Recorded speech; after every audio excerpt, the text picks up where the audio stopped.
your gentleman's hands. I think we should really consider that. I want to see one of those little, como dice, escapularios, or those little memorials on the side of the road when I'm walking with my kids.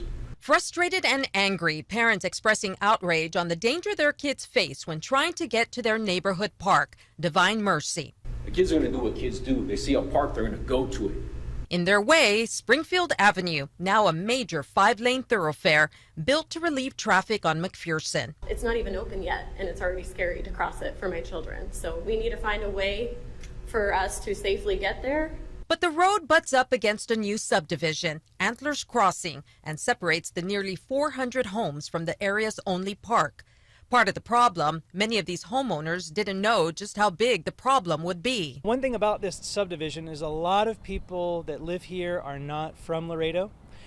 So they might not have known about the Springfield extension that's been going in plans for 10 plus years, right? So they buy a home, they think, beautiful subdivision, there's this great park right across the street.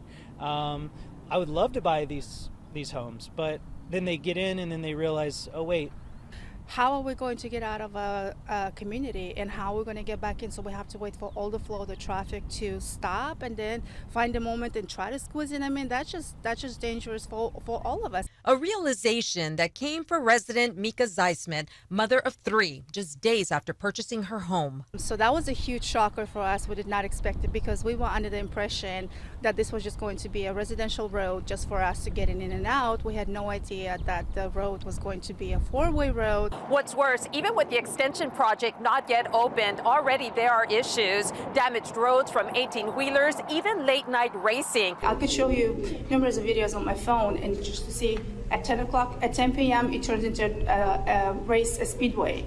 And what's more, no speed limit signs and no crosswalks for pedestrians. And with baseball and flag football fields now under construction, traffic is expected to increase even more. Well, right now, I don't let my kids to come to the park just because of how busy the traffic is. It's an unfortunate situation that Dr. King says came from past decisions made. we've inherited a difficult situation for these residents. But residents say there are solutions. We just need a crosswalk and some kind of warning sign. Look, the crosswalk is coming up, stop, there's kids, there's children crossing, there's school buses and things like that. So, in other words, slow things down. In order to provide a safe crossing, we're going to have to stop traffic on Springfield to do that. All while keeping the original intent of the Springfield extension intact to improve traffic mobility. Because in our long-term master plan for the thoroughfare, it is to make the Springfield extension has been a critical piece of that. So finding a balance between the two is critical,